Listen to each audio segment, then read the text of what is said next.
شکوہ کرتے ہوئے نظر آتی تھیں کہ ریاست کا کیا کام کہ وہ میری ایک پرائیویٹ کنورسیشن کو ریکارڈ کرے، اور آج وہی جماعت جس وقت حکومت میں ہے ان کے وزراء، ان کے ممبران اس حوالے سے جسٹیفیکیشنز دے رہے ہیں کہ 25 کروڑ عوام کے اوپر شک کی نظر سے کسی بھی شخص کو ملکی مفاد کا سوال جو ہے وہ سامنے رکھتے ہوئے اس کی ریکارڈنگ کی جا سکتی ہے کہ ایسا کرنا درست ہے۔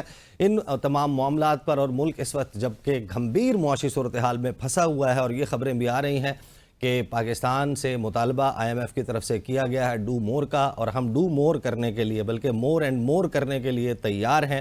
اور زراعت کے حوالے سے بھی اب پتہ چل رہا ہے کہ انکم ٹیکس بالکل اسی طریقے سے لاگو ہوگا جس طرح اس پر سیلریڈ کلاس پر ہے، اور دوسری طرف ہم دیکھ رہے ہیں جو پارلیمنٹیرینز یا مراعات یافتہ طبقہ ہے، جب آپ اس کا دیکھتے ہیں کہ ٹیکس ریٹرنز میں کتنے پیسے جمع کروائے گئے ہیں تو سر شرم سے جھک جاتا ہے کہ جن لوگوں نے مثال بننا ہے، جن لوگوں نے یہ ٹیکس عائد کر رہے ہیں، وہ خود کتنے ٹیکسز دیتے ہیں۔ ان تمام معاملات پر بات کرنے کے لیے اسٹوڈیوز میں مجھے جوائن کر رہے ہیں سینیٹر آفریدی، ماضی میں تعلق مسلم لیگ نواز کے ساتھ رہا، اور آج کل انہوں نے تمام تر سیاسی جماعتوں سے کنارہ کشی کر لی ہے۔ موجود ہیں عامر مغل صاحب، پاکستان تحریک انصاف سے تعلق ہے، صدر ہیں پاکستان تحریک انصاف اسلام آباد کے، اور ان کا کیس بھی آج ہی ٹیک اپ ہونا تھا۔ آج ان کے حوالے سے کارروائی کیا ہوئی؟ انجم عقیل خان کے خلاف یہ کہتے ہیں کہ میرے پاس اپنے حلقے کے تمام پولنگ سٹیشنز کے فارم 45 موجود ہیں جس کے مطابق میں جیتا ہوا ہوں۔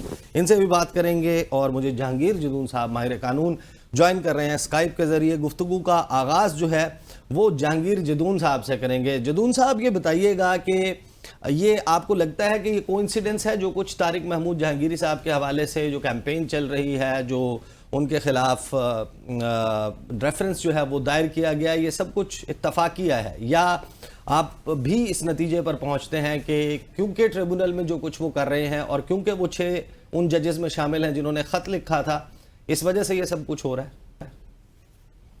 بہت شکریہ عیسیٰ، بالکل آپ نے جو بات کی ہے اس میں کوئی دو رائے نہیں ہے کہ یہ جو کچھ ہو رہا ہے اور جو لوگ کر رہے ہیں وہ اسی وجہ سے کر رہے ہیں کہ ایک تو انہوں نے الیکشن ٹریبیونل میں انڈیپینڈنٹ کارروائی شروع کی ہے، اور انہوں نے کہا ہے جو ٹائم لائن ہے الیکشن ایکٹ 2017 کی کہ ودن 6 منتھ جو ہے الیکشن ڈسپیوٹ کے لیے جو بھی پٹیشن آتی ہیں ان کو ڈیسائیڈ ہونا چاہیے۔ یہ وہ خود نہیں کہہ رہے، یہ جو قانون بنایا پارلیمنٹ میں اس میں لکھا ہوا ہے کہ 6 مہینے کے اندر جو ہے وہ آپ الیکشن پٹیشن کو فائنلی ڈیسائیڈ کر دیں۔ اب اس میں اگر وہ ایک قانون پہ عمل کر رہے ہیں اور سب لوگوں کو کہہ رہے ہیں کہ آپ اپنی ایویڈنس پروڈیوس کریں اور میں ان کو ڈسپوز آف کروں، تو اس میں میرے خیال میں ان کا کوئی قصور نہیں ہے۔ قصور صرف یہ ہے کہ وہ اس پٹیشن کو جلدی ڈسپوز آف کرنا چاہتے ہیں اور ایز پر لا میرٹ پہ ڈسپوز آف کرنا چاہتے ہیں۔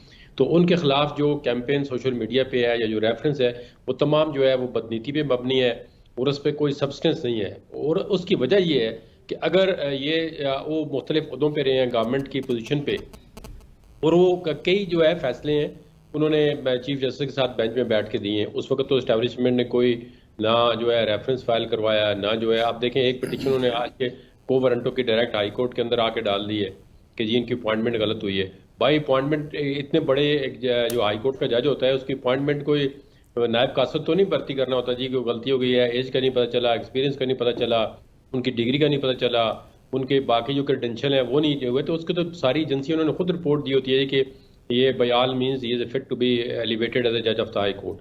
اگر یہ ساری رپورٹیں ایجنسیوں نے خود دی ہیں اور اس کے بعد اگر وہ کسی طرح سے وہ ان کے پریشر میں نہیں آ رہی یا ان کا کوئی بات جو ہے وہ کر رہے ہیں، انہوں نے کہا جی کہ وہ انٹرفیئرنس کو اس خط میں شامل تھے، تو اس کا مطلب ہے وہاں ان کو بھی کسی نہ کسی طرح سے انٹرفیئر کیا گیا ہے اور ان پہ دباؤ ڈالا گیا ہے کسی کیس کے حوالے سے۔ پیپلز پارٹی کا دور ہو، مسلم لیگ نواز کا دور ہو، ایڈوکیٹ جنرل رہے، ڈپٹی اٹارنی جنرل رہے، اور پھر ایک پاکستان کی دوسری سب سے بڑی آئینی عدالت میں جج کے طور پر تعیناتی ہوئی، یہ سب کچھ کیسے ہو گیا؟ لیکن ایک چیز مجھے اور بتا دیجئے بیفور آئی موو آن، کہ یہ جو معاملہ ہے طارق محمود جہانگیری صاحب کے حوالے سے ریفرنس اور یہ سارا کچھ چل رہا ہے، لیکن یہ ڈیورنگ ٹرائل کیا یہ ایک عام سی بات ہے، یہ نارمل ہے کہ ایک ٹرائل جب چل رہا ہے تو آرڈیننس لایا جائے، قانون سازی کی جائے؟ ٹرائل کے دوران کیا یہ سب کچھ کیا جا سکتا ہے؟ ٹرائل متاثر ہوگا ظاہر ہے اس سے اگر تبدیل کر کے ایک نئے قانون کے تحت نیا جج تعینات کرنے کی کوشش کی جائے گی۔ کیا اس کا کوئی پریسیڈنس بھی ہے ماضی میں کہ اس طرح آرڈیننس اور پھر قانون سازی کی جائے اور ٹرائل کے دوران ہی آج ان کو ٹرائل بڑھانے سے روک دینا، کیا یہ بھی درست ہے؟ نہیں دیکھیں آپ آرڈیننس تو پی ٹی آئی نے بھی بہت نکالے ہیں، آرڈیننس پہ کوئی دو رائے نہیں ہے، جو بھی گورنمنٹ آتی ہے وہ اپنی کنوینئنس پہ جو مرضی نکال دیتی ہے. حالانکہ کئی آرڈیننس جو ہے کورٹیں سیٹ اسائڈ کر دیتی ہیں کہ آرڈیننس کے اندر یہ کانسٹیٹیوشن یہ کہتا ہے کہ آرڈیننس سے کوئی ایمرجنسی ہو اب تو قانون سازی بھی کر دی ہے نا. جی پالے، اور پھر اب انہوں نے قانون سازی کر دی ہے، اور قانون سازی دیکھیں ایک خاص پیرائے میں کی گئی ہے کہ آپ ایک پہلے خود لا کے اندر پہلے موجود تھا کہ آپ ریٹائرڈ جو ہے جج جو ہے جو اوریجنل ایکٹ کا 2017 کا اس میں یہ موجود تھا کہ آپ ریٹائرڈ جج جو ہے وہ کر سکتے ہیں، لیکن اس کے بعد یہ اس ایکٹ کے اندر ترمیم کی گئی اور ریٹائرڈ جج کا جو ہے وہ لفظ ہٹا کے صرف سٹنگ جج جو ہے وہ ان کو تعینات کرنے کا امینڈمنٹ کی گئی. اب اس کے بعد دوبارہ جو ہے تو وہ دیکھیں نا اب اس میں یہ صاف نظر آ رہا ہے کہ آپ دیکھیں اگر آپ یہ ایک سٹنگ جج آف دا ہائی کورٹ کو آپ یہ شکایت ہے کہ انٹرفیئرنس ہو رہی ہے ان کے فیملی کے جو ممبرز ہیں ان کے ذریعے یا باقی کسی وجہ سے، تو جو ریٹائرڈ جج ہیں اس کی تو آپ مطلب ہے بندہ سوچ ہی نہیں سکتا کہ ریٹائرڈ جج جو ہے ایک ڈیسیژن جو ہے اگر ایسا ڈیسیژن ہے جو ایک امپیکٹ کرتا ہے پارلیمنٹ کے اندر ووٹنگ پہ، تو اس پہ وہ ایک فیئر ڈیسیژن دے گا یا وہ کسی طرح سے انٹرفیئر نہیں ہوگا. یہ بہت ریئر کوئی ایکسیپشنل کیس ہو سکتا ہے، اس میں یہ نہیں ہے کہ جو بھی ریٹائرڈ جج ہوگا وہ انفلوئنس کرے گا، لیکن بظاہر یہ لگ رہا ہے کہ یہ جو پہلے آرڈیننس نکالا گیا اور ایکٹ بنایا گیا یہ مخصوص حالات میں ایک مخصوص مقصد کے لیے بنایا گیا. صحیح. اور حیران کن طور پر جو قانون سازی کرنے والے ہیں وہ بھی اس لا کو پاس کرنے والے لوگ وہ ہیں جن کے اوپر یہ الزام ہے کہ وہ فارم 47 کے ذریعے ممبر قومی اسمبلی منتخب ہوئے ہیں. عامر مغل صاحب یہ بتائیے گا کہ آج آپ کے حلقے کی سماعت ہونا تھی، آپ کے حلقے کا معاملہ ٹیک اپ ہونا تھا ٹریبونل کے سامنے. آج اعتراض یہ لگایا گیا ہے کہ آپ نے تو جو گیون ٹائم فریم ہے اس کے دوران عذرداری داخل نہیں کی تھی، تو آپ کو تو انٹرٹین کیا ہی نہیں جانا چاہیے. یہ جو کہا گیا ہے کہ آپ نے 45 دن کے اندر اندر اپنے کیس اور اپنی پٹیشن فائل نہیں کی، لہٰذا آپ یو اسٹینڈ نو چانس. بسم اللہ الرحمن الرحیم. بہت شکریہ آپ کا. دیکھیں جی، سب سے پہلے تو آپ نے جو آخر میں سوال کیا ہے میں اس کا جواب دے دیتا ہوں. انہوں نے آج کہا جی کہ جو گزٹ نوٹیفیکیشن ہے وہ 13 فروری کو جاری کیا ہے الیکشن کمیشن نے، sorry printing press of Pakistan نے. تو جو گزٹ نوٹیفیکیشن ہے جو ہم نے کورٹ میں سبمٹ بھی کروایا ہوا ہے ٹریبونل میں، وہ 19 فروری 2024 کا ہے.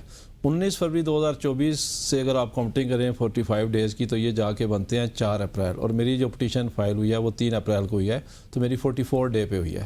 اگر اس کو 13 فروری سے کاؤنٹ کریں تو پھر وہ 29 مارچ کو وہ اس کے 45 ڈیز پورے ہو جاتے ہیں. تو ہمارے پاس گزٹ نوٹیفیکیشن موجود ہے 19 فروری کا، جو ہم نے اپنی پٹیشن کے ساتھ بھی لگایا ہوا ہے. اور جو پچھلی ہیئرنگ ہوئی تھی اس میں جو میرے مخالف کینڈیڈیٹ ہیں ان کے جو پرنسپل کونسل ہیں تنویر اقبال خان صاحب، انہوں نے خود عدالت کو یہ بات بتائی بھی تھی کہ ان کی 44 ڈے پہ سبمٹ ہوئی ہے اور ان ٹائم سبمٹ ہوئی ہے. تو آج اچانک ہی انہوں نے یہ موقف بدلا ہے. تو بہرحال ہمارے پاس نوٹیفیکیشن موجود ہے 19 لیکن جو آپ فروری کے کا. مد مقابل ہیں، آپ کے مخالف ہیں جن کے خلاف آپ کی یہ عذرداری ہے، انجم وکیل خان صاحب، کیا انہوں نے فارم 45 تو جمع کروا دی ہیں عدالت؟ ابھی انہوں نے کہا ہے ہم نے جمع کروا دیے ہیں لیکن ابھی تک ہمیں ملے نہیں ہیں. لیکن شنید یہ ہے کہ یہ وہی فارم 45 ہیں جو الیکشن کمیشن نے اپنی ویب سائٹ پہ ڈالے تھے، یعنی کہ جو الیکشن کمیشن کے فارم 45 ہیں وہ انہوں نے جمع کروائے ہیں. جو دیکھیں فارم 45 جو ہے اس کی ایک کاپی پریزائڈنگ آفیسر جو ہے وہ آپ کے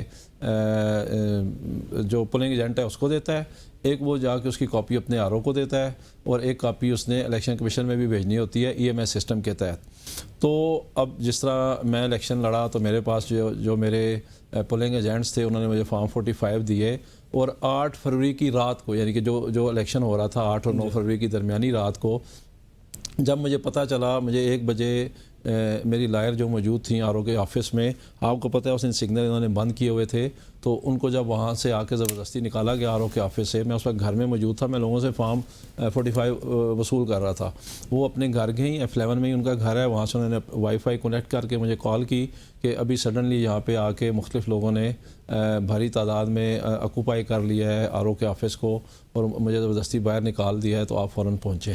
تو جیسے انہوں نے مجھے کال کی، میں نے اسی وقت جو میرے پاس موجود تھے، اس وقت میرے پاس لوگ سارے آ کے جمع کروا رہے تھے، وہ میں نے منگوائے اپنے پاس، اور میں نے منگوا کے وہ میں نے فارم اسی وقت سوشل میڈیا پہ ڈالے کہ یہ میرے پاس اتنے فارم 45 موجود ہیں. اس وقت کوئی شاید 80% میرے آپ کے پاس جو فارم 45 ہیں جو دیگر لوگ یہاں پر حلقے میں الیکشن لڑ رہے تھے، آپ نے یہ تو بتا دیا کہ انجم وکیل صاحب نے جو فارم 45 جمع کروائے ہیں وہ وہی ہیں جو الیکشن کمیشن کی ویب سائٹ سنا ہے میں نے دیکھے نہیں تو ابھی. آپ ہاں سنا ہے آپ نے، لیکن آپ کے جو اپنے فارم 45 ہیں آپ نے کمپیئر کیا ہے کسی اور کینڈیڈیٹ کے ساتھ؟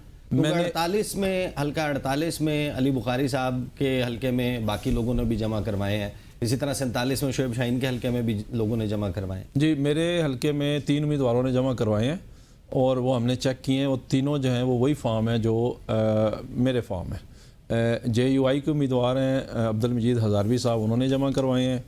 ٹی ایل پی کے امیدوار ہیں، وہ میچ کرتے ہیں آپ کے جی فارم بالکل سے؟ میچ کرتے ہیں. جو ٹی ایل پی کے امیدوار ہیں مجھے ان کا نام یاد نہیں، انٹرسٹنگ وہ بھی میرے ساتھ میچ کرتے ہیں. اور مرکزی مسلم لیگ کے جو امیدوار ہیں شفیق الرحمان صاحب، انہوں نے بھی جمع کروائے ہیں. یہ تینوں کے فارم جو ہیں وہ ہم نے سارے ٹیلی کیے ہیں، وہ سارے بالکل میرے فارم کے ساتھ میچ کرتے ہیں. صحیح. میں آپ کے پاس واپس آتا ہوں. عباس آفریدی صاحب، پاکستان اس وقت ایک پرفیکٹ سٹارم کا شکار ہے. ایک ایسا سیاسی بحران ہے جو شاید اس سے پہلے کبھی نہیں دیکھا، اس ملک کی ہسٹری میں کبھی نہیں ہوا. اور جب سیاسی بحران ہوتا ہے اس کو حل سیاستدانوں نے کرنا ہوتا ہے، بڑے بڑے سیاستدانوں نے. آپ میاں محمد نواز شریف کے ساتھ بھی رہے، آپ ان کو بڑے اچھے سے جانتے بھی ہیں. زرداری صاحب ہیں ایک سیاستدان، وہ صدر بن گئے ہیں، وہ شاید اس طریقے سے کردار ادا نہیں کر سکتے. عمران خان پاکستان کی سیاست کا ایک بڑا ہی مقبول آج کا چہرہ ہے، وہ جیل میں بیٹھے ہوئے ہیں. پھر بچ جاتے ہیں لے دے کر میاں محمد نواز شریف. آپ جتنا جانتے ہیں میاں صاحب کیوں دبک کر بیٹھے ہیں؟ صدر بننے کے بعد ان کی ایکٹیویٹی نظر نہیں آ رہی. یہ فارم 47-45 تمام معاملے کو آپ کے خیال میں میاں محمد نواز شریف کو کون سا روگ اس وقت کھا رہا ہے؟ وہ کیوں why is he not coming up اور اس سارے معاملے کے اوپر وہ لیڈ لیتے ہوئے یا کوئی معاملات کے اوپر ایک فائر فائٹنگ کے طور پر ایک فائر فائٹر کا کردار ادا کرتے ہوئے کیوں نظر نہیں آ رہے؟ نواز شریف صاحب کیوں نہیں نکلتے؟ میں نے آپ کے پچھلے پروگرام میں کہا تھا کہ بدقسمتی سے ہماری طرف پہلے زمانے میں جب قوم کے بڑے کو منتخب کیا جاتا تھا تو اس میں ایک چیز بہت واضح دیکھی جاتی تھی کہ یہ شخص منافق تو نہیں ہے. تب ہمارے قبائل ٹرائبز جو تھے اس کو قوم کا بڑا بناتے تھے، کیونکہ جو شخص منافق نہیں ہوگا وہ دلیر ہوگا اور جو منافق ہوگا وہ دلیر نہیں ہوگا. اس وقت پاکستان میں سب سے بڑا فقدان جو ہے وہ لیڈرشپ کا ہے. میاں محمد نواز شریف کو جب پہلے الیکشن میں 2018 میں عمران خان کو لانچ کیا گیا اور جس طرح لانچ کیا گیا اور جس طرح جتوایا گیا اور نواز شریف کو پہلے دن سے دھرنے کیے اور اے پی ایس کا حملہ ہوا اور یہ پورا ایک جدوجہد ہے، پورے قوم کو پتہ ہے. اس کے بعد یہ الیکشن کا جو حال ہوا، اگر اس وقت قوم ہوش کی ناخن نہیں لے گی اور یہ قوم نہیں بنے گی، اگر پی ٹی آئی مہنگائی کرتی ہے تو پی ٹی آئی کا ورکر چپ رہتا ہے، اگر نون لیگ مہنگائی کرتے ہے تو نون لیگ کا ورکر چپ رہتا ہے. اگر یہ ساری قوم نہیں بنیں گے اور اس مہنگائی کو سب کی اپنی مہنگائی نہیں سمجھیں گے، اس ملک کی تباہی کو اپنی تباہی نہیں سمجھیں گے، تو یقین مانیں ہر آدمی اپنے پارٹی کے ساتھ رہ جائے گا. اور اس ملک کی جو آپ نے کہا نا کہ ایک برا حال ہے، اگر میں آپ کو کہوں کہ آپ کی سوچ و فکر سے بھی برا حال ہے، شام کے ٹائم مغرب سے پہلے اور عصر کے بعد آپ کے پی کے میں باہر نہیں گھوم سکتے. اس وقت کے جو حالات ہیں، اگر آپ پورے پاکستان کے حالات دیکھیں، پاکستان محدود ہو گیا ہے کچھ جگہوں پہ. پہلے پنڈی میں جی ایچ کیو تک، اسلام آباد تک، پشاور شہر تک، لاہور شہر تک اور کراچی شہر تک، کوئٹہ شہر تک، جہاں جہاں آپ کے پارلیمنٹیرین ہیں، جہاں جہاں آپ کی اسمبلیز ہیں اور جہاں جہاں تک آپ کے کنٹونمنٹ، اس کے علاوہ پاکستانی قوم جو ہے اس کا نہ کوئی پوچھنے والا ہے، نہ ان کی کوئی فکر کرنے والا ہے. آپ 7 سال سے ٹی وی چینلز اٹھا لیں آپ لوگوں کے، نواز شریف، عمران خان، جمہوریت، کورٹ، جوڈیشری، یہ 7 سال سے باقی اس کے علاوہ کچھ نہیں چلا رہی.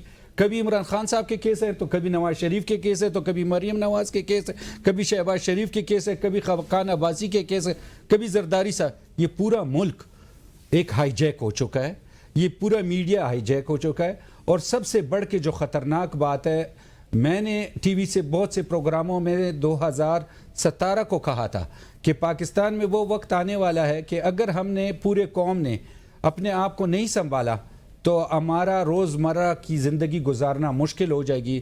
لوگ گاڑیوں میں نہیں چل سکیں گے. آج آپ دیکھیں آپ کے سامنے اسلام آباد کے جناح ایونیو پہ میاں صاحب باہر نکل کر اس پر کردار اس لیے نہیں ادا کر رہے کیونکہ وہ دلیر نہیں ہے؟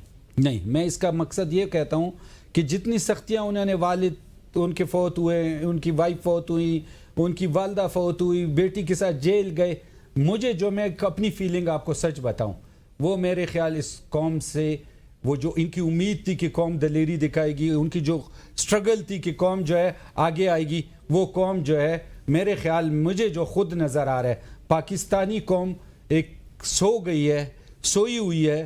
جو اس کے ساتھ کرو، کوئی نہ آواز ہے، نہ بات چیت ہے، نہ تکلیف ہے، نہ پریشانی ہے، اور تباہ و برباد ہو گئی ہے. ہاں کون ہے؟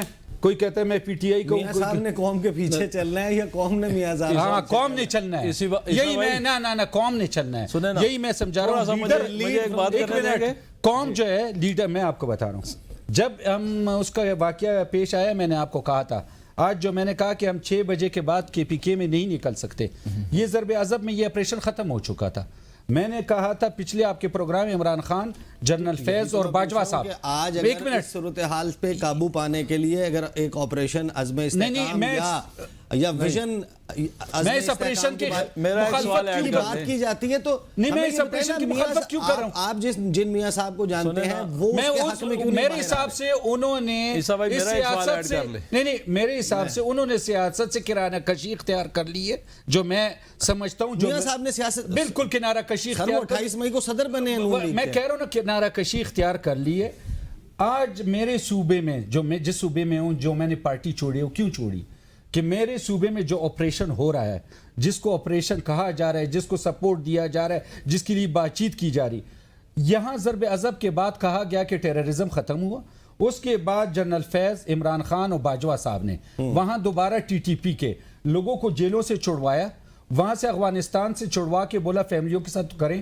پہلے ان 3 اشخاص کو سزا دی جائے، اگر سزا دی جائے اس کے بعد ہم قبائل ہیں، پھر ہم سے بات کیے جائے. مجھے آپ بتائیں، آپ افغانستان کے بارڈر پہ فاٹا کے جو لوگ تھے، اس سے پہلے کوئی سیکورٹی کا نظام تھا؟ ہم دفاع کرتے تھے، کوئی ایک آدمی بھی آج جا نہیں سکتا تھا. بریک پہ جانا ہے، بریک کے بعد مجھے بھی موقع دیں گے. جی بالکل، بریک کے بعد آپ کو بھی موقع ملے گا، گفتگو کا سلسلہ جاری رہے گا. ملتے ہیں after the break. Welcome back after the break. Break کے دوران ہمیں نوید ملک صاحب نے بھی جوائن کر لیا ہے، فارمر پریزیڈنٹ ہیں اسلام آباد ہائی کورٹ بار ایسوسی ایشن کے.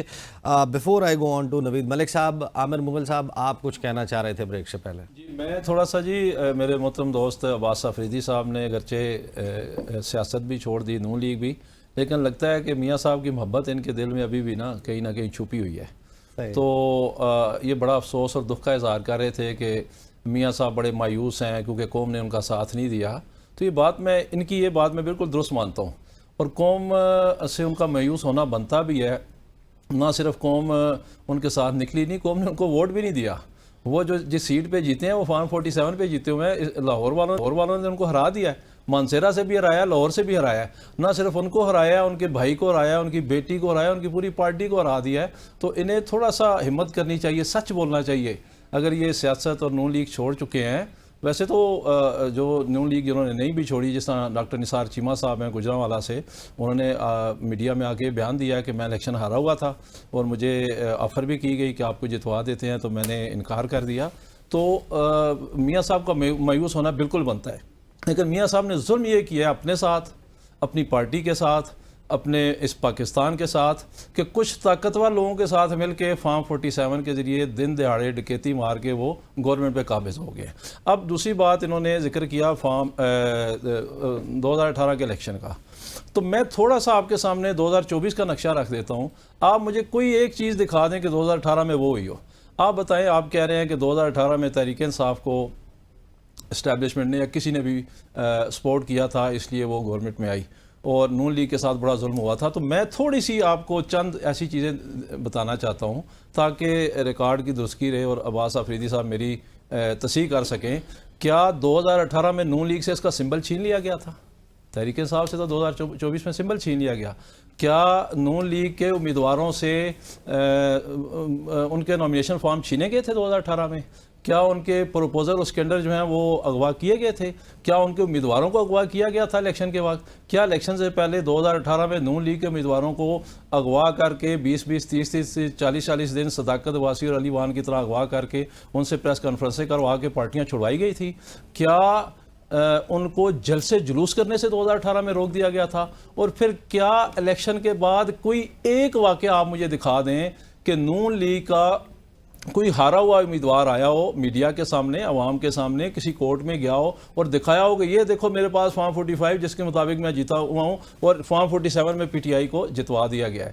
تو عباس آفریدی صاحب، آپ ایک اس الیکشن کو اس الیکشن کی طرف ملانے کی کوشش نہ کریں جس میں زمین اور آسمان کا فرق ہے۔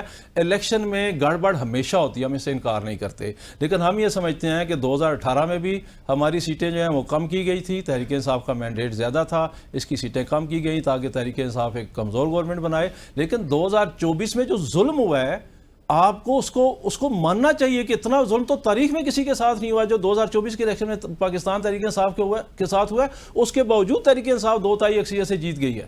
تو آپ کو کہوں کہ میں اس چیز کو ایڈمٹ کرنا چاہیے۔ صحیح۔ نوید ملک صاحب، پہلے سیگمنٹ میں آپ موجود نہیں تھے، جہانگیر جدون صاحب جو ہیں وہ بھی یہ کہہ رہے ہیں کہ ان کو بھی یہی لگتا ہے کہ جو طارق محمود جہانگیری صاحب کے حوالے سے ریفرنس ہے، ان کی فیملی کے ڈاکومنٹس کا سامنے آنا اور یہ سارا معاملہ جو چل رہا ہے، جو سوشل میڈیا پہ کیمپین چل رہی ہے، اس کی واحد وجہ یہ ہے کہ وہ ٹریبونل کو جس طریقے سے اس کی پروسیڈنگز کو آگے لے کر چل رہے ہیں۔ تو اس وقت میں جو بار ہوتی ہے، بار ایسوسیشن، کیا وہ جس طریقے سے اس وقت ایکٹ کر رہی ہے یہی اس کا کام ہے، یا پھر اس سارے معاملے کے اوپر بار کا اور باقی عدلیہ کا جو ہے وہ ایک ایسے جج کے ساتھ کھڑا ہونا بنتا ہے؟ دیکھیں، جہاں تک جسٹس طارق محمود جہانگیری صاحب کا تعلق ہے، انہوں نے اسلام آباد میں ہی پریکٹس سٹارٹ کی اور یہیں سے وہ مختلف عہدوں پہ بھی رہے اور بعد ازاں جو اسلام آباد ہائی کورٹ کے جسٹس تعینات ہوئے، تو سارے لوگ ان کو 30 35 سال سے جانتے ہیں۔ تو اس موقع پہ آ کے ان کے خلاف اس طرح کی مہم کا شروع کرنا، اس کے بظاہر تو اس کے پیچھے یہی لگتا ہے کہ وہ چونکہ ایک بینچ کو ہیڈ کر رہے ہیں اور ایک امپورٹنٹ میٹر ان کے زیر سماعت ہے تو اس پہ اثر انداز ہونے کی کوشش کی جا رہی ہے۔ تو تمام بار ایسوسیشن نے جو ہے اس چیز کو کنڈم بھی کیا ہے۔ باریں آج بھی جب ہانریبل چیف جسٹس اسلام آباد ہائی کورٹ بار میں تشریف لائے تو وہاں پہ بھی یہی بات کی گئی۔ اچھا، چیف جسٹس کے ساتھ یہ معاملہ آپ لوگوں نے ٹیک اپ کیا؟ جی، وہاں پہ یہی بات کی گئی، جو باریں ہوتی ہیں وہ عدلیہ کی طرف اٹھنے والے ہر غیر قانونی اقدام کی راہ میں دیواریں ہوتی ہیں، تو لہذا وہ بار جو ہے وہ ہمیشہ سٹیپ لیتی ہے جب بھی آزاد عدلیہ پہ کوئی وار کرنے کی کوشش کی جاتی ہے، کیونکہ ہمیشہ ہمارا موقف رہا ہے، ہم نے رول آف لا کے لیے، ہم نے انڈیپینڈنس آف جوڈیشلی کے لیے، ہم نے سپرمیسی آف دی کانسٹیٹیوشن کے لیے نہ صرف جدوجہد کی ہے بلکہ وکلاء نے قربانیاں دی ہیں۔ آپ دیکھیں، جب بھی اس ملک میں وقت آیا، وکلاء ہی وہ طبقہ ہے جو آگے بڑھا اور اس نے آواز بلند کی۔ صحیح۔ اس وقت بھی جب ماشاء اللہ کے دور میں جب سیاسی لیڈران میدان میں نکلتے تھے تو 2 آدمی ان کے ساتھ نہیں ہوتے تھے، اس وقت بھی جب وکلاء باہر نکلے تو تمام عوام ان کے ساتھ باہر نکلی اور ہم نے ایک آمر کا بھی مقابلہ کیا، اور اس کے بعد عدلیہ کی آزادی میں جو کیا اس وقت کی ایسی صورتحال آپ دیکھ رہے ہیں کہ ایسی صورتحال بن گئی ہے کہ ایک مرتبہ پھر کوئی وکلاء تحریک جو ہے اس کا آغاز ہوگا؟ 6 ججز نے خط لکھا ہے اسلام آباد ہائی کورٹ سے، دیگر جو ہائی کورٹس ہیں انہوں نے چیف جسٹس آف پاکستان کو اپنے صورتحال ہے اس سے آگاہ کیا ہے۔ لاہور ہائی کورٹ کے جو سابق چیف جسٹس ہیں انہوں نے راولپنڈی بار میں جو خطاب کیا، اب وہ سپریم کورٹ آف پاکستان میں آ چکے ہیں۔ سٹنگ ججز of the Supreme Court of Pakistan, ان کے خلاف ایک کیمپین چل رہی ہے۔ تو یہ سارا ماحول ہے، کیا اس کے حوالے سے آپ کہہ رہے ہیں ماضی میں ہم تحریکیں چلاتے رہے ہیں، اب تحریک چل سکتی ہے؟ جی بالکل، اگر کوئی بھی ایسی، دیکھیں جہاں تک سیاسی لوگوں کی آپس میں لڑائی کا تعلق ہے، سیاسی پارٹیوں کی آپس میں لڑائی کا تعلق ہے، 2018 کے الیکشن میں کیا ہوا، 224 کے الیکشن میں کیا ہوا، وہ میں اس پہ کوئی کمنٹ نہیں کرتا، لیکن جب بھی عدلیہ کی طرف کوئی انگلی اٹھائے گا یا عدلیہ کو ملائن کرنے کی کوشش کرے گا یا کوئی ایسے سٹیپ کرے گا جس سے عدلیہ کو بلیک میل کر کے اپنی مرضی کے فیصلے کیا جا سکے، تو اس کے لیے ضرور جو ہے وہ باریں آواز اٹھائیں گی، کیونکہ ہمارا یہ خواب ہے جو ہم وکلاء ہیں کہ اس ملک میں آزاد عدلیہ ہو، صحیح، بلیک میلنگ کی رول آف لا ہو، بلیک میلنگ کی آپ نے بات کی سربلندی ہو، بلیک میلنگ کی آپ نے بات کی۔ جہانگیر جدون صاحب، آغاز میں نے جدون صاحب ہمارے ساتھ موجود ہیں؟ جدون صاحب ہمارے ساتھ موجود ہیں؟ جی موجود ہوں. جی جدون صاحب، یہ بلیک میلنگ والی بات کی آغاز میں نے سنایا تھا، وہ سنائی تھی وہ منطق کہ رانا ثناء اللہ صاحب کہتے ہیں کہ یہ آپ ایسی ویڈیو ریکارڈ ہی کیوں کرواتے ہیں کہ بعد میں کوئی آپ کو کہے کہ ہم آپ کی یہ آڈیو ویڈیو چلا دیں گے. کیا پاکستان میں جو آئین ہے اس میں آرٹیکل 14(1) یہ جو پریویسی ہے، رائٹ ٹو پریویسی، یہ اس کا اسپرٹ کیا کہتا ہے؟ رانا ثناء اللہ صاحب درست فرما رہے ہیں جو کہہ رہے ہیں؟ نہیں دیکھیں، آپ کوئی ایسا لا نہیں بنا سکتے کہ آپ فنڈامنٹل رائٹ کو اوور رائٹ کر دیں یا اس پہ کو ریڈنگ انٹو دا کانسٹیٹیوشن کر دیں کہ آپ کا رائٹ ٹو پرائیویسی تو مطلب ہے آپ کا right to home, right to privacy, اور یہ آپ کی ایک ڈگنیٹی کے ساتھ ریلیٹڈ ہے، فنڈامنٹل رائٹ ہے آپ کا. اس میں کوئی انٹروڈ نہیں کر سکتا انلیس کہ آپ کے پاس ایک میکانزم موجود ہو کہ آپ نے کوئی اوفینس کیا ہے یا آپ کسی اینٹی ٹیررسٹ ایکٹیویٹی میں انوالو ہیں یا سبورشن میں انوالو ہیں، تو اس کے لیے آپ کو ایک پراپر پروسیجر ہے. اس سے پہلے ایک investigation for fair trial act 2013 جو ہے وہ پارلیمنٹ نے پاس کیا، وہ اس کے اندر پورا میکانزم دیا گیا ہے کہ آپ کسی کی جو پرائیویسی ہیں اس میں کس طرح جو ہے وہ دخل اندازی کر سکتے ہیں. اس کے لیے بڑا ایک پروسیجرل جو ہے وہ طریقہ ہے. آپ پہلے ہائی کورٹ کے جج کے پاس جائیں گے، چیمبر میں ان کو اپلیکیشن دیں گے، پھر وہ کنسیڈر کریں گے. تو اس طرح نہیں ہو سکتا کہ آپ ایک کوئی چیز نکالیں یا کسی کی ویڈیو ریکارڈ کر دیں، اس طرح نہیں ہو سکتا. اس کی رائٹ ٹو پرائیویسی جو ہے وہ اس کو آئین جو ہے وہ حقوق دیتا ہے. تو وہ اس میں میرے خیال میں آپ ایسا رول نکال دیں، کل کوئی ایسا قانون پاس کر دیں جس کے کوئی مطلب ہے سر پیر ہی نہ ہو یا کوئی فاؤنڈیشن ہی نہ ہو. تو یہ جو انہوں نے ایسا رول نکالا ہے جس کی طرف آپ مطلب اشارہ کرنا چاہ رہے ہیں، یہ 1996 میں ٹیلی گراف ایکٹ ہے، اس کی سیکشن 54 تو موجود ہے کتنے سالوں سے، تقریباً کتنے 35-36 سال ہو گئے ہیں. صحیح. لیکن اس میں یہ نہیں ہے کہ آپ ایک ایسا قانون بنا دیں، ابھی تک اس کے رولز ہی نہیں بنائے گئے ہیں. تو یہ اس طرح نہیں ہو سکتا کہ آپ کانسٹیٹیوشن کے اندر جو فنڈامنٹل رائٹ ہے اس کو کسی ایسی طریقے سے ختم کر دیں کہ جو نہیں ہو سکتا.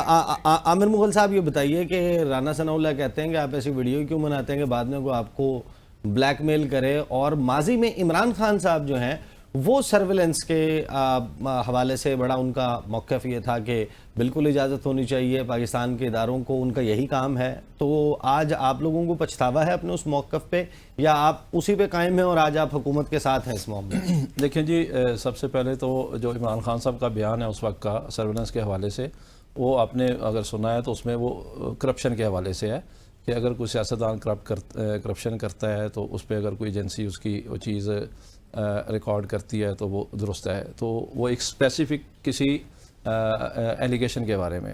دوسری بات، میرا سوال یہ ہے، جو رانا ثناء اللہ صاحب کا بھی آپ نے ایک ویڈیو کلپ سنایا ہے کہ آپ ایسی حرکتیں ہی کیوں کرتے ہیں کہ آپ کی ویڈیو یا آڈیو بن جائے اور پھر بعد میں آپ کو بلیک میل کیا جائے. تو میں تو سوال رانا ثناء اللہ صاحب سے یہ کرتا ہوں کہ اعظم سواتی صاحب کون سی حرکت کر رہے تھے؟ بھائی ان کی تو اپنی بیوی کے ساتھ ویڈیو بنی ہوئی ہے. تو آپ تو اس حد تک گر چکے ہیں ہمارے یہ ریاستی ادارے کہ ایک شخص کے اگر کسی کے ساتھ غلط تعلقات نہیں ہیں تو اس کی بیوی کے ساتھ ہی اس کی ویڈیو بنا لیتے ہیں. ابھی جو 6 ججز نے خط لکھا ہے سپریم جوڈیشل کونسل کو، اس میں ایک معزز جج نے کیا لکھا ہے کہ ان کے بیڈ روم میں، ان کے واش روم میں، ان کے ڈرائنگ روم میں ویڈیو کیمرے برآمد ہوئے ہیں. تو وہاں کون ہوتا ہے؟ جج صاحب، ان کی فیملی ہوتی ہے. تو یہاں تو سرویلنس کے آڑ میں اگر کوئی جج آپ کی بات نہیں مان رہا یا آپ کے سپر ہائی برڈ رجیم کے ایجنڈے کے مطابق نہیں چل رہا یا اس کو انڈوز نہیں کر رہا یا اس کو فیسیلیٹیٹ نہیں کر رہا، تو آپ تو اس جج کے بیڈ روم تک میں جا کے کیمرے لگا رہے ہیں. تو میں حیران ہوں کہ رانا ثناء اللہ اس کو کس طرح جسٹیفائی کر رہے ہیں. تو یہ بالکل جس طرح جہانگیر جدون صاحب نے کہا کہ یہ آپ کی پرائیویسی کے خلاف ہے، آپ کی ذاتی زندگی میں دخل اندازی ہے. اس کی کسی بھی مہذب سوسائٹی میں اس کی اجازت نہیں ہوتی کہ آپ کسی کی ذاتی زندگی میں دخل اندازی کریں. اور اس کو بالکل بجا طور پہ ابھی میں نے سنا ہے کہ بار کونسل کے کوئی 5-6 اراکین ہیں، انہوں نے اس کو چیلنج کیا ہے. یہ بالکل جو ہے یہ ایک غلط قانون اس گورنمنٹ نے پاس کیا ہے. ایک اور بات بڑی انٹرسٹنگ آپ نے وہ جو جہانگیری صاحب کے حوالے سے کی، میں اس میں آپ کو بتانا چاہتا ہوں. الیکشن کمیشن میں ایک میرے خلاف اپلیکیشن دی، اور نہ صرف میرے خلاف، باقی دونوں امیدواروں کے خلاف بھی جو ریٹرن کینڈیڈیٹ ہیں انہوں نے الزام کیا لگایا جسٹس صاحب کے اوپر؟ نیپوٹزم، بائسنس کا. تو اب بات یہ ہے کہ میں نے تو آج تک جہانگیری صاحب کو ایک شہر میں رہنے کے باوجود نہ ہاتھ ملایا نہ دیکھا کبھی، سوائے اس کے کہ میں کورٹ میں اب ان کو جا کے میں نے دیکھنا شروع کیا، نہ میری ان سے کوئی سلام دعا ہے، نہ میرے پاس ان کا فون نمبر ہے، نہ ان کے پاس میرا فون نمبر ہے، نہ میرا ان سے کبھی کوئی رابطہ رہا، نہ میری ان سے کوئی رشتہ داری ہے۔ تو جرم کیا تھا کہ وہ 180 ڈیز کے اندر کہہ رہے ہیں کہ اس کیس کو میں نے کنکلوڈ کرنا ہے۔ تو مجھے تو امید ہے اس لیے کہ میرے پاس فارم 45 موجود ہے، میرے پاس اوریجنل رزلٹ موجود ہے، مجھے پتہ ہے میں جیتا ہوا ہوں، تو مجھے تو امید ہے کہ میرے حق میں فیصلہ آئے گا، سچ حق اور انصاف کا فیصلہ ہوگا، میرے حق میں آئے گا۔ تو جب ان کو ان کی مرضی کا رزلٹ نظر نہ آئے تو یہ ججز پہ اقربا پروری کا جانبدار ہونے کے الزامات الزامات جج پہ لگائے جاتے ہیں۔ مجھے مغل صاحب مجھے بریک پہ جانا ہے، بریک سے واپس آئیں گے تو عباس آفریدی سے پوچھیں گے، یہ وفاقی وزیر بھی رہے ہیں، یہ جو سرویلنس ہے، یہ جو جاسوسی ہے، یہ جو ویڈیو آڈیو ریکارڈنگ ہے، یہ کیا اب نیا سلسلہ شروع ہوا ہے یا جو ان کا ایکسپیرینس ہے اس میں یہ سب کچھ ایک نارمل بات ہے؟ بات کرتے ہیں آفٹر دا بریک۔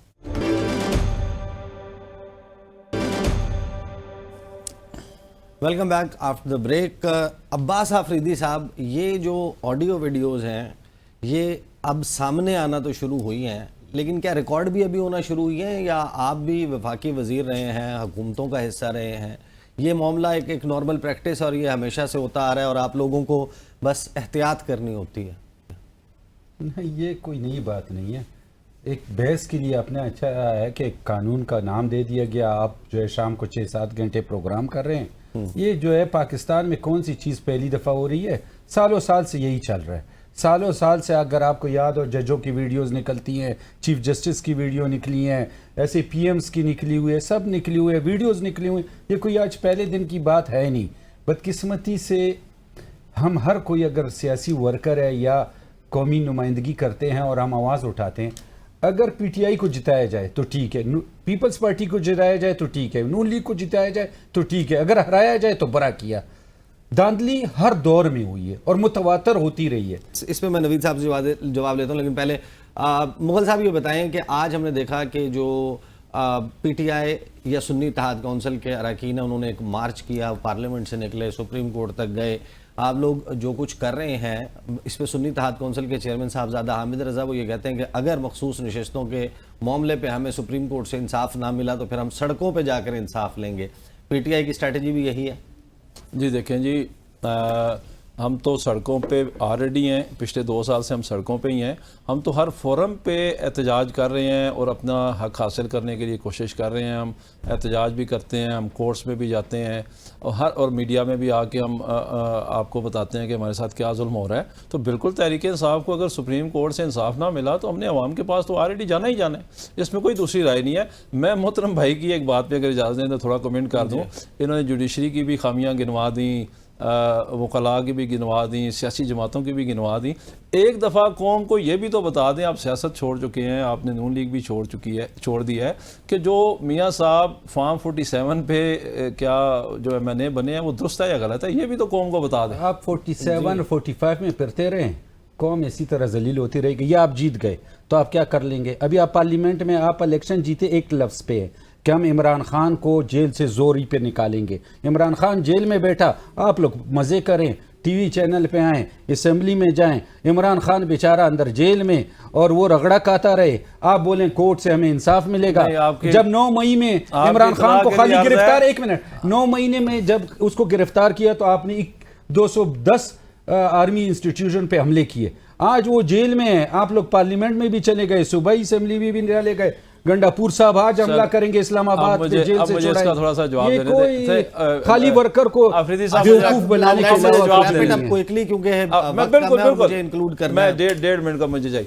دیکھیں، میں سب سے پہلی بات تو یہ ہے کہ آپ کو پتہ ہونا چاہیے، اس بات میں کوئی شبہ نہیں، میرے سمیت تمام لوگوں کو عمران خان کے نام پہ ووٹ پڑا ہے۔ مجھے 86,000 ووٹ ملا ہے، اس میں 86 بھی میرا اپنا نہیں ہوگا، 86 کا 86,000 عمران خان کا ہے۔ دوسری بات ہے کہ آپ کہہ رہے ہیں کہ ہم ووٹ لینے کے بعد ہم مزے کر رہے ہیں، تو آپ کی اطلاع ہونی چاہیے کہ میں ہر 15 دن بعد مجھے جیل بھیج دیا جاتا ہے عمران خان کے لیے آواز اٹھانے کی پاداش میں. میں نے عید بھی جیل میں کی ہے, عید سے 10 دن پہلے بھی میں جیل گیا تھا, عید کے 10 دن بعد میں دوبارہ آ کے پھر دوبارہ جیل میں گیا ہوں, اور ابھی بھی اس کے بعد ایک اور میرے اوپر دہشت گردی کا پرچہ ہوا ہے جس پہ میری ابھی پرسوں ضمانت کنفرم ہوئی ہے. تو باقی ہم کوشش تو کر رہے ہیں اور ہمیں اس سے مزید بہتر کوشش کرنی چاہیے, اس میں کوئی شبہ نہیں ہے. دوسری بات جو عباس آفریدی صاحب نے کی ہے کہ میں مان لیتا ہوں جی کہ آپ ٹھیک ہے اور میں غلط ہوں, آپ صرف یہ مان لیں کہ میاں نواز شریف صاحب ہارے تھے اور فارم 47 پہ جو جیتے ہیں وہ غلط جیتے ہیں, انہیں نہیں جیتنا چاہیے تھا. آپ صرف یہ مان لیں. میں یہ ایگری کرتا ہوں کہ عمران خان نہیں, میں یہ ایگری کرتا ہوں کہ عمران خان بھی 2 نمبر سے بنا تھا اور ابھی بھی 2 نمبر سے شہباز شریف بنا ہے. عمران خان بھی 2 نمبر وزیر اعظم تھا. اور اگر گینیز ورلڈ بک میں ایک چیز بتا دیں, ایک بتاؤں, گینیز ورلڈ بک میں اگر گینیز ورلڈ بک میں کوئی ریکارڈ آئے گا جھوٹ بولنے کا شہباز شریف و عمران خان صاحب کا, تو یہ انسیاد کا معنی ایسا مقابلہ ہوگا. مجھے آپ بتائیں, جب محمود خان کے بارے میں دوپٹی کی بات, میرے سوال کا جواب نہیں, فضل الرحمان کے بارے میں, میرے سوال کا جواب نہیں, آپ کے خیال میں وہ ٹھیک تھا؟ آپ میرے سوال کا جواب نہیں, آپ کہہ رہے ہیں شہباز شریف 2 نمبری سے بنا ہے, نواز شریف 1 نمبری سے بنا ہے. نواز شریف 1 نمبری سے بنا ہے, یہ بتا بات کا جواب دے دوں. سب سے پہلے تو جو آپ نے وکلاء کے بارے میں اور جوڈیشری کے بارے میں باتیں کی, میں ان کو سختی سے کنڈیم کرتا ہوں. وکلاء ایک بہت مقدس پیشے سے تعلق رکھتے ہیں. اللہ تعالیٰ کے ناموں میں سے ایک نام ہے حسبنا اللہ و نعم الوکیل, اور یہ ہر پروفیشن میں اچھے لوگ بھی ہوتے ہیں اور برے لوگ بھی ہوتے ہیں. آپ نے عدلیہ پہ بھی انگلیاں اٹھا دیں, آپ نے وکلاء پہ بھی انگلیاں اٹھا دیں. اخلاقی جرات تو اتنی نہیں ہے کہ آپ مغل صاحب کی ایک بات کا جواب دیں. نواز شریف نہیں بولیں گے. اگر آپ کسی پہ انگلیاں اٹھاتی ہیں تو پھر آپ کو اتنی اخلاقی جرات بھی ہونی چاہیے. آگے سینیٹروں میں بھی برے ہیں, ہم بھی برے ہیں, یا حق بات کہنے کی آپ میں جرات ہونی چاہیے. دیکھیں, وکلاء کے پاس اچھے کیسز بھی آتے ہیں, برے کیسز بھی آتے ہیں. یہ ہر وکیل پہ ڈیپینڈ کرتا ہے کہ وہ کس طرح کے کیس لیتا ہے, کس طرح کی ڈیلنگ کرتا ہے. اس طرح آپ وکلاء کمیونٹی پہ ایک دم انگلی نہیں اٹھا سکتے. ہر کسی بھی پروفیشن میں چلے جائیں, آپ کو اچھے لوگ بھی ملیں گے, آپ کو برے لوگ بھی ملیں گے. لہذا ایک تو جو کمنٹس آپ نے یہ کی ان کو میں سختی سے کنڈیم کرتا ہوں. باقی آپ کی اب آپ مجھے اپنے معاملے کے حوالے سے, کیونکہ جہانگیر جدون صاحب آپ سے بھی اور نوید ملک صاحب دونوں سے میرا یہ سوال ہے, آپ کی اسیسمنٹ کیا ہے؟ آپ لوگوں نے کارروائی دیکھی, مخصوص نشستوں کا کیس جیسے چلا, ججز کی observation, remarks, supreme Court of Pakistan آپ کے خیال میں کل متوقع طور پر مخصوص نشستیں کے حوالے سے کیا فیصلہ دے سکتی ہے؟ کیا تحریک انصاف کو مل جائیں گی, کیا سنی اتحاد کونسل کو, یا حکمران اتحاد کے پاس, یا کسی کو نہیں ملیں گی؟ جدون صاحب پہلے آپ جواب دے دیجئے. پریڈکٹ کرنا تو بہت مشکل ہے ایگزیکٹلی کیا ڈیسیژن آئے گا, لیکن یہ بات ہے کہ ڈسینٹ ہے ججز میں اور یونانیمس فیصلہ کوئی نہیں آئے گا, اور حکمران اتحاد کو تو سیٹیں ملنی مجھے مشکل نظر آ رہی ہیں. حکمران اتحاد کو مشکل نظر آ رہی ہے. نوید ملک صاحب. سر دیکھیے, اس وقت جو صورتحال ہے, 2 اجلاس فل کورٹ کے ہو چکے ہیں, جس سے یہ بات تاثر آتا ہے. ویسے تو سب جوڈس ہے, کوئی ایسے رائے دینا مناسب ہی نہیں ہے, لیکن یہ لگ رہا ہے کیس مکمل ہونے کے بعد یہ لگ رہا ہے کہ مشاورت میں کنسنسس نہیں ہے اور یہ فیصلہ کچھ بھی آ سکتا ہے. ویسے تو اگر اصولی طور پہ دیکھا جائے تو ٹھیک ہے, پی ٹی آئی کی یہ سیٹیں تھیں, اور لیکن انہوں نے وہ پروسیجر اڈاپٹ نہیں کیا جو کرنا چاہیے تھا. دیکھیں, جو کینڈیڈیٹ کی لسٹ تھی اس لسٹ کے ساتھ انہوں نے ان سیٹوں ان کے نام بھی دینے تھے. اس کے بعد جو پارٹی تھی وہ تو دی ہیں, پارٹی اس وقت نہیں تھی لسٹ میں نام میرا. جو آپ نے یہ جو لسٹ ہے مخصوص نشستوں کی, اس وقت آپ نے نام نہیں, انہوں نے ہمیں پارٹی کنسیڈر نہیں کیا نا, تو اس لیے انہوں نے لسٹ لی نہیں, لسٹیں تھیں. جب آپ نے اپنے کینڈیڈیٹس کی لسٹ یہ معاملہ ظاہر ہے کہ وقت ختم ہو گیا. سینیٹر عباس آفریدی, عامر مغل صاحب, جہانگیر جدون صاحب, نوید ملک صاحب, بہت بہت شکریہ. اس وقت تمام نظریں پاکستان کی سب سے بڑی عدالت سپریم کورٹ آف پاکستان کی طرف ہیں کہ کل متوقع طور پر وہاں سے مخصوص نشستوں کا کیس, جو پاکستان کی سیاسی تاریخ کے مقدمات میں جو اہم ترین مقدمات ہیں ان میں سے ایک ہے, اس میں کیا فیصلہ سناتی ہے. اب تک کے لیے اتنا ہی, مجھے اجازت دیجیے. اللہ حافظ.